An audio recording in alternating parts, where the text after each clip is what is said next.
I stood in the church parking lot, my hands trembling as I held the keys to my 1998 Honda Civic. The paint was faded, the bumper held on with duct tape, and the passenger window refused to roll up anymore. "Is that thing even street legal?" My cousin Jennifer's voice cut through the warm afternoon air like a knife. I turned to see her standing there in her bridesmaid dress, phone already out, recording me. Behind her, at least 15 wedding guests had stopped to stare. My cheeks burned. "I mean, Sarah, this is Marcus and Brittany's wedding," Jennifer continued, circling my car like a predator. "Couldn't you have at least Ubered? This junk heap is literally ruining the aesthetic of their photos." The crowd laughed. Someone whistled mockingly. I was 24 years old, working 2 jobs to support myself through nursing school, and this car, this broken, ugly, faithful car, was all I had. But they didn't know that. They didn't know anything. "Jenny, leave her alone," my brother Marcus said, but his voice was weak. He wouldn't even look at me. His new wife Brittany stood beside him, her lip curled in disgust as she stared at my car. "No, Marcus, she's right," Brittany said, loud enough for everyone to hear. "I specifically asked for the parking lot to look presentable. This is going on Instagram. Thousands of people will see this."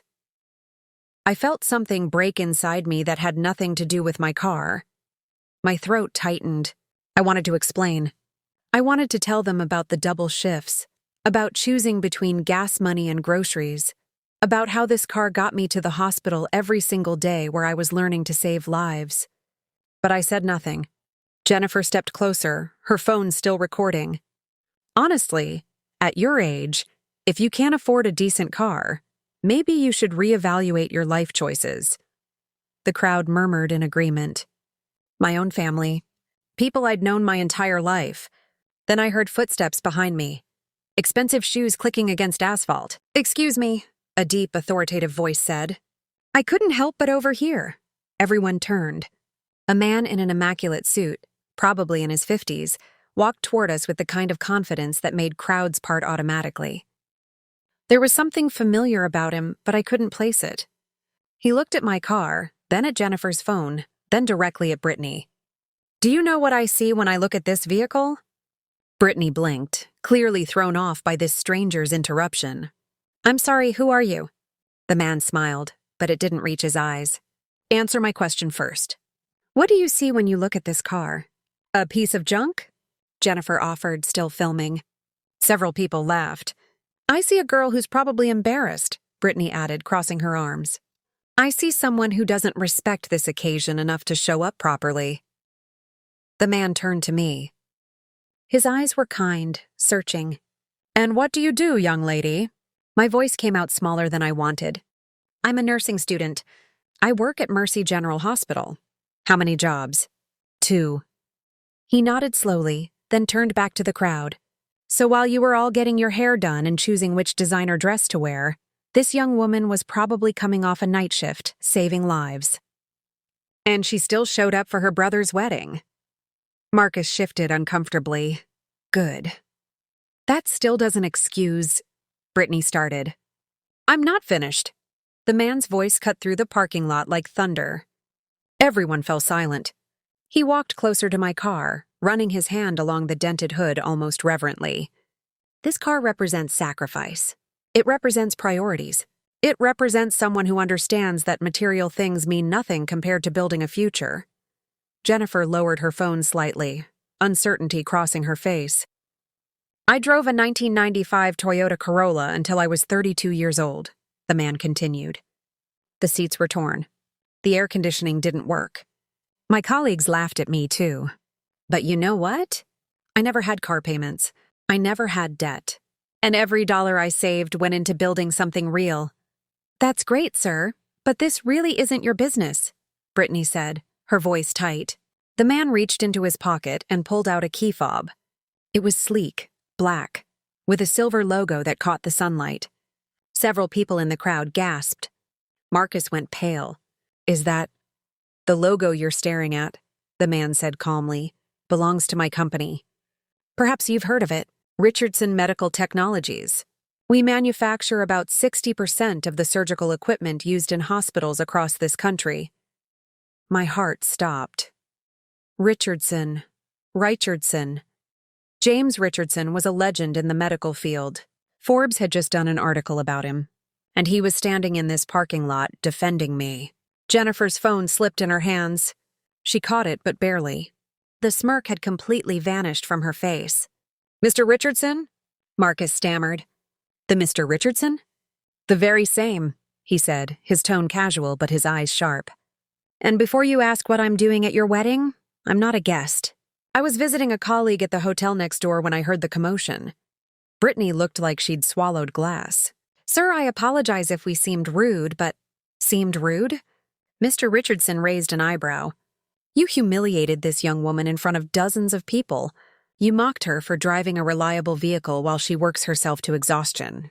That's not seeming rude. That's being cruel." The parking lot had gone completely silent. Even the birds seemed to have stopped chirping. He turned to me again. "What year are you in nursing school?" "Second year," I managed to say. "I have 2 more to go. And after that? I want to specialize in pediatric oncology." Something shifted in his expression, softened. "My daughter died of leukemia when she was 7 years old. The nurses who cared for her were angels on earth. They worked doubles, triples even. And I remember one of them drove a beat-up station wagon that barely started." His voice cracked slightly. "She told me she couldn't afford anything better because she'd donated half her paycheck to help cover treatment costs for patients whose insurance wouldn't pay. That's who nurses are." I felt tears burning behind my eyes. "So when I see this car," he continued, pointing at my Honda, "I don't see failure. I see someone who has their priorities straight. I see the kind of person who'll make an extraordinary nurse." "That's very touching," Jennifer said, recovering some of her attitude. "But you don't even know Sarah. You're just assuming—" "I don't need to know her," Mr. Richardson's voice boomed. "I know her type. I built a billion-dollar company on the backs of people exactly like her. People who sacrifice. People who work when others party. People who drive old cars because they're investing in themselves." Brittany grabbed Marcus's arm. "Baby, maybe we should go inside. The ceremony starts in 20 minutes. "No," Mr. Richardson said firmly. "I think everyone here should stay and learn something." He pulled out his wallet, and I watched in disbelief as he extracted a business card and handed it to me. "This has my personal cell phone number," he said. "When you graduate, you call me. Richardson Medical Technologies has a scholarship program for nurses pursuing advanced certifications. Full tuition coverage plus a living stipend." My hands shook as I took the card. "You can't be serious," Jennifer blurted out. "You just met her 5 minutes ago." Mr. Richardson turned to face her directly. "I'm absolutely serious. In fact, let me make this even more interesting." He gestured to the crowd that had gathered. At least 30 people now, all frozen in place, watching this unfold like a movie. "How many of you work in healthcare?" he asked. 3 hands went up hesitantly. "How many of you are teachers, social workers, or first responders?" 2 more hands. "And the rest of you?" He looked around. "Let me guess. Marketing, finance, real estate, Instagram influencers?" Brittany's face flushed red. Her Instagram account had 40,000 followers. She never let anyone forget it. "There's nothing wrong with those careers," Mr. Richardson continued. "But let me tell you something about value. Real value. The kind that matters when you're lying in a hospital bed, or when your child is sick, or when your house is on fire." He walked slowly through the crowd. People stepped back instinctively. "Sarah here, with her embarrassing car, will save lives. She'll hold the hand of a dying patient. She'll work Christmas Day while you're posting photos of your presents. And she'll do it for a fraction of what most of you earn." "That's her choice," someone muttered from the back. "You're right, it is her choice," Mr. Richardson said, spinning toward the voice. "And it's a choice that deserves respect, not mockery. Not from her own family on what should be a happy day." Marcus looked at the ground. He couldn't meet anyone's eyes. "Mr. Richardson," Brittany said, her voice syrupy sweet now, "I think there's been a misunderstanding. We weren't trying to hurt Sarah. We just thought maybe she'd want to know that her car was, visible in our photos." "Visible in your photos," he repeated slowly. "Tell me, Brittany, what kind of car do you drive?" She brightened, thinking this was her moment. A Mercedes C-Class. 2023. Polar white with the AMG package. Lease or own? Her smile faltered. Lease. Monthly payment? I don't see how that's 800? 900? He didn't wait for an answer. And how much of your income goes to maintaining an image for social media? The clothes, the restaurants, the trips? Brittany's mouth opened and closed like a fish. Mr. Richardson turned back to me. Sarah, how much is your car payment? I don't have one, I said quietly.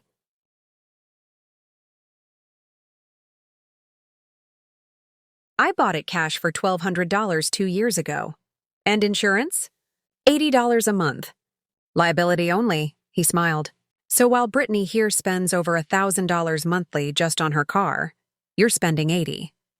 That's almost $12,000 a year in savings. Compounded over a decade, invested properly, that's over $200,000. The crowd was silent now, completely silent. Jennifer's face had gone from smug to uncertain to something close to panic. She'd finally stopped recording.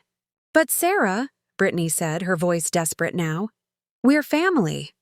We were just joking around. You know that, right? I looked at her, really looked at her. This woman who'd convinced my brother to have a $30,000 wedding. Who'd made my mother cry because she wasn't elegant enough to sit at the head table. Who'd asked me to be a bridesmaid, then uninvited me when I couldn't afford the $400 dress. No, I said softly. You weren't joking. Mr. Richardson nodded approvingly. Finally, she speaks. Marcus stepped forward, his face flushed. Sarah, come on. Don't make this into a big thing. It's my wedding day. Exactly, I said, and I surprised myself with the strength in my voice. It's your wedding day, Marcus. And you stood there while your wife humiliated me. Your sister. You said 3 words. 3. Then you went silent. I was trying to keep the peace, he mumbled. You were being a coward, Mr. Richardson said bluntly. And son, let me tell you something about marriage. If you let your wife treat your family like garbage now, it only gets worse. Trust me, I've seen it 1,000 times. Brittany gasped. How dare you? How dare I? Mr. Richardson's laugh was cold. How dare you? This young woman came to celebrate your marriage. She probably bought you a gift she could barely afford. She got dressed up, drove here in her faithful little car, and walked into what became a public execution. An older woman in the crowd, someone's grandmother, spoke up. He's right. I was watching the whole thing. It was mean-spirited. Thank you, Mr. Richardson said. At least someone here has sense. Jennifer tried a different approach. Mr. Richardson, sir, maybe Sarah didn't tell you, but she's always been sensitive. She takes things too personally. Oh, I'm the problem now. I felt something snap inside me, something that had been bending for years. I'm too sensitive because I didn't enjoy being laughed at? Because I didn't love having my car called a junk heap in front of everyone I know? My voice was shaking, but I kept going. You know what, Jenny? You've never worked for anything in your life. Your parents bought you a brand new Audi for your 16th birthday. You live in their basement, rent-free, and you have the audacity to judge me? Jennifer's mouth fell open. She'd never heard me talk like this. And Brittany, I turned to face her, you're marrying my brother for his doctor salary. Everyone knows it. He's a resident making $50,000 a year, and you've already spent half of it on this wedding. You don't love him. You love what you think he'll become. Marcus's face went white. Sarah, that's enough. No, Mr. Richardson said quietly. Let her finish. She's earned it. Brittany's perfectly made-up face twisted with rage. You bitter little brat. You're just jealous because you'll never have what I have. Look at you. Scrubs and sneakers working yourself to death for what? To take care of strangers? Better than being a parasite, I shot back. The crowd gasped. Someone whispered, "Oh my God." Mr. Richardson chuckled. Now we're getting somewhere. Marcus held up his hands. Everyone, please. Can we just calm down? Sarah, I'm sorry you felt attacked. Brittany, maybe you came on too strong. Can we move past this? The ceremony is supposed to start in 15 minutes. Move past it? I stared at my brother like I'd never seen him before. Marcus, you've changed. Ever since you met her, you've become someone I don't recognize. You used to defend me. Remember when kids made fun of my thrift store clothes in high school? You punched Tyler Morrison in the face. Marcus looked away. We were kids. No, you were my brother. And now you're just her husband. I'm not even her husband yet! Marcus exploded. And you're already ruining everything. This is supposed to be the happiest day of my life, and you're making it about you and your stupid car. The parking lot went dead silent. Mr. Richardson stepped between us. Son, I'm going to give you some free advice. In 10 years, maybe 5, you're going to look back on this moment with profound regret. You don't know anything about us, Brittany hissed. I know plenty, he said calmly. I know that your Instagram bio says luxury lifestyle blogger. I know you have 3 sponsors paying you to promote products. I know you're already planning to turn this wedding into content. And I know that genuine love doesn't humiliate people for social media engagement. Brittany's face drained of color. How did you... I looked you up while we were talking, he said, holding up his phone. It took 30 seconds. Your entire life is performed for strangers, including this wedding. Marcus grabbed Brittany's hand. We don't have to listen to this. Let's go inside. Wait, Jennifer said suddenly. She was staring at her phone, her face pale. Brittany, did you post the video already? What video? Marcus asked. The one I took of Sarah, Jennifer said slowly. Of us making fun of her car. Brittany, did you take it from my phone and post it to your account? Brittany said nothing, but her expression was answer enough. Oh no, Jennifer whispered. Oh no, no, no. The comments? Mr. Richardson raised an eyebrow. What do the comments say? Jennifer turned her phone around. Her hand was shaking. They're ripping us apart. Someone identified Sarah's hospital scrubs. They found out she's a nursing student. There are thousands of comments calling us entitled monsters. Brittany's perfect wedding was falling apart in real time. Let me see that, Marcus demanded, grabbing Jennifer's phone. His eyes widened as he scrolled. Brittany, what did you do? I was just going to post a funny story about wedding day chaos, Brittany said weakly. It was supposed to be relatable content. You didn't think people would side with the nurse over the influencer? Mr. Richardson shook his head. The internet loves a villain, and congratulations, you just became one. Jennifer was frantically typing. It's been shared 800 times already. Someone tagged Mercy General Hospital. Oh God, they tagged the nursing school too. Delete it, Marcus said. Delete it right now. It's too late, Mr. Richardson said. Screenshots exist forever. Welcome to the digital age. I felt a strange sense of calm wash over me. I hadn't wanted this. I hadn't asked for any of this. But watching Brittany's face crumble as she realized what she'd done felt like justice. Sarah, Marcus turned to me, his voice pleading. Please, can you ask him to help us? He's powerful. He could make this go away. I stared at my brother. Make it go away? You want me to fix your mess? We're family, he said desperately. Family doesn't humiliate each other for Instagram likes, I shouted. The words ripped out of me like they'd been waiting years to escape. Family doesn't mock each other's cars. Family doesn't choose a spouse over a sister. Tears streamed down my face now, but I didn't care. You know what the worst part is? I continued. I was happy for you. I was genuinely excited that you found someone. I worked extra shifts to afford your wedding gift. It's in my car right now. An engraved stethoscope because you're starting your cardiology fellowship next month. Marcus's face crumpled. But you threw me away the second she decided I wasn't good enough for her aesthetic. Mr. Richardson placed a gentle hand on my shoulder. You deserve better than this. I know, I whispered. Jennifer's phone buzzed again. And again. And again. A reporter from the local news wants to interview us, she said, her voice hollow. They're calling it wedding shaming gone wrong. Brittany made a sound like a wounded animal. My sponsors. Oh God, my sponsors are going to drop me. Good, Mr. Richardson said coldly. Maybe you'll learn something. An elderly man pushed through the crowd. The priest. Father Michael, who'd known our family for decades. What on earth is happening out here? He demanded. The ceremony should have started 10 minutes ago. Everyone started talking at once, but Father Michael held up his hand. He looked at me, then at the crowd, then at Brittany's phone. His expression darkened.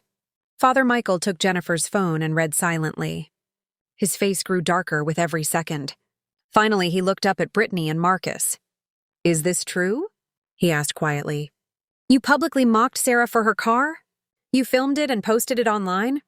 "Father, it was just a joke that got out of hand," Brittany said, tears now streaming down her face, ruining her makeup. "We didn't mean—" "Don't lie in front of a church," Father Michael said sharply. I watched from the window. I saw everything. This was cruelty, plain and simple. Marcus stepped forward. "Father, please. Can we just start the ceremony? We'll apologize to Sarah later, privately." "No," Father Michael said firmly. "I don't think we can." The crowd erupted in whispers. "What do you mean?"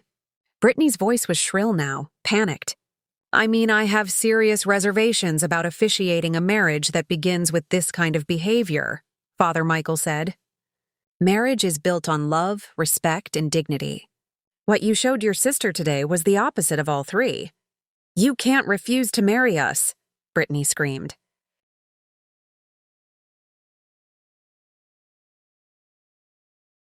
"Everyone is here. The reception is paid for. This is ridiculous." "This is consequences," Mr. Richardson said calmly. Father Michael nodded. "I need to pray on this. I need to consult with both of you separately. But right now, in good conscience, I cannot perform this ceremony." Brittany collapsed against Marcus, sobbing hysterically. Several bridesmaids rushed to her side, shooting me hateful looks, as if this was somehow my fault. My mother appeared suddenly, pushing through the crowd. "What is going on? Why isn't anyone inside?" Jennifer tried to speak, but Father Michael raised his hand. "Margaret, perhaps you should hear this from your daughter." My mother looked at me. "Sarah, what did you do?" Of course she assumed it was me. "I didn't do anything, Mom," I said tiredly. "I showed up to my brother's wedding in my car, and they decided to mock me publicly and post it online. Now it's viral, and Father Michael won't perform the ceremony." My mother's face went through several expressions: confusion, disbelief, then anger. But the anger was directed at me. "You couldn't just take a joke?" she said. "You had to make a scene? On your brother's wedding day?"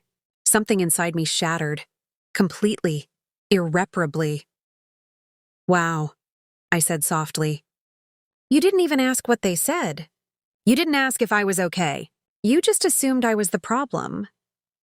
Well, you are standing here causing drama instead of—" "Margaret." Mr. Richardson's voice cut through like a whip.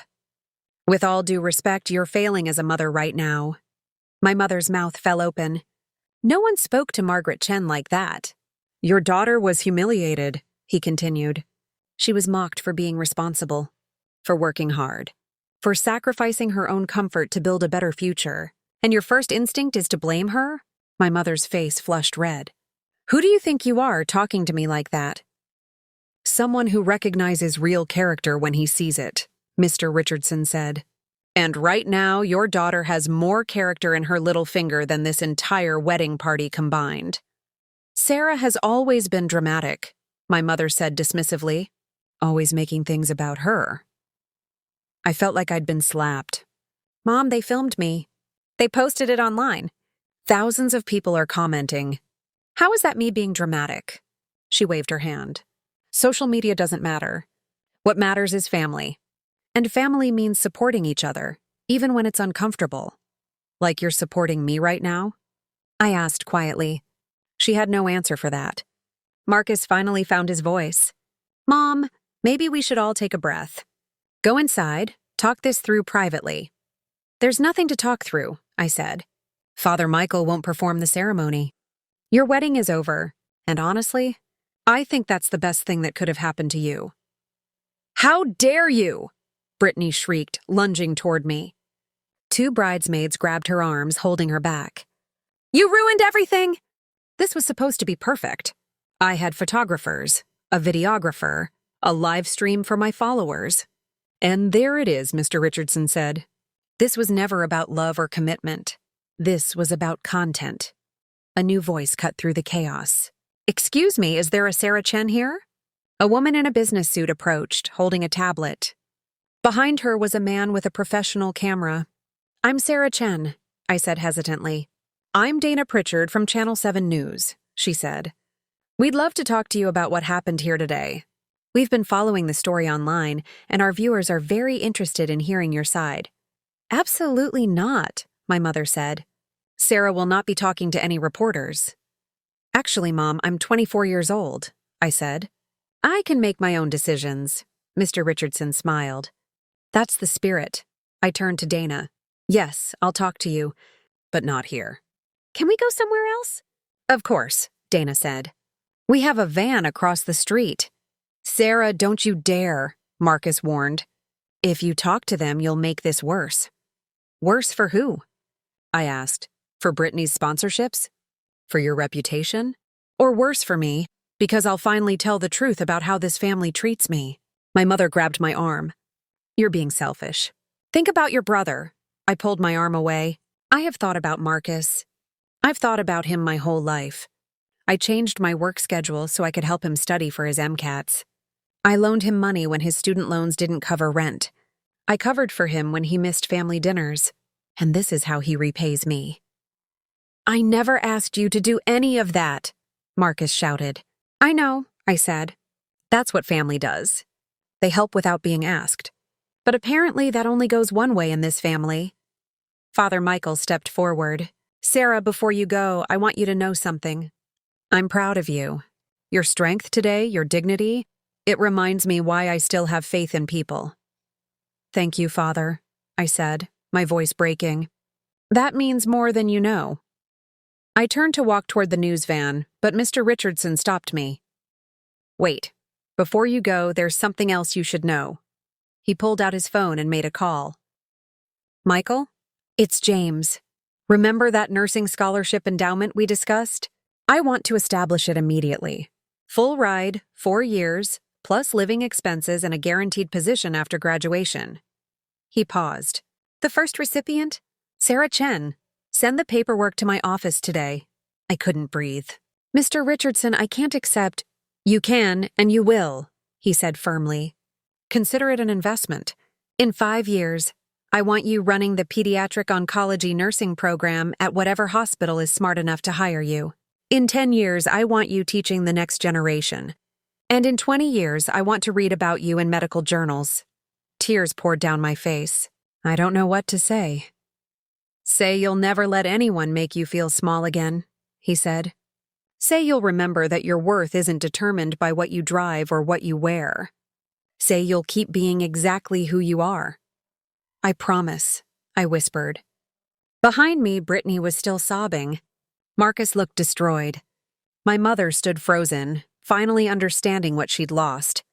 Jennifer approached slowly. "Sarah, I'm sorry. I really am. I was awful to you, and I have no excuse." I looked at my cousin. "You're sorry now because there are consequences, but you weren't sorry 10 minutes ago when you thought you'd get away with it." She nodded, tears streaming down her face. "You're right. I was terrible. I've always been terrible to you, and I don't deserve your forgiveness." "No," I agreed. "You don't." I walked to my car, that beautiful, beat-up, faithful Honda Civic. I opened the door and grabbed the wedding gift from the back seat, the engraved stethoscope in its velvet box. I walked back and handed it to Marcus. "I hope you have a good life. I really do, but I won't be part of it anymore." "Sarah, please," he said, his voice breaking. "Don't do this. You're my sister." "I was your sister," I said. "Today, you made your choice. Now I'm making mine." I turned to Mr. Richardson and shook his hand. "Thank you for seeing me, for defending me, for everything. Thank you for reminding me why I do what I do," he said. "Now go tell your story. The world needs to hear it." I walked to the news van, got inside, and didn't look back. 6 months later, I received my acceptance into Mr. Richardson's scholarship program. 1 year later, Brittany and Marcus divorced. 2 years later, I graduated top of my class. And 5 years later, I became the youngest head nurse in Mercy General's pediatric oncology department, driving to work every single day in that same 1998 Honda Civic. Because some things are worth keeping, and some people aren't worth your time. My name is Sarah Chen, and I learned that your value isn't measured by what you own, but by who you are when no one important is watching.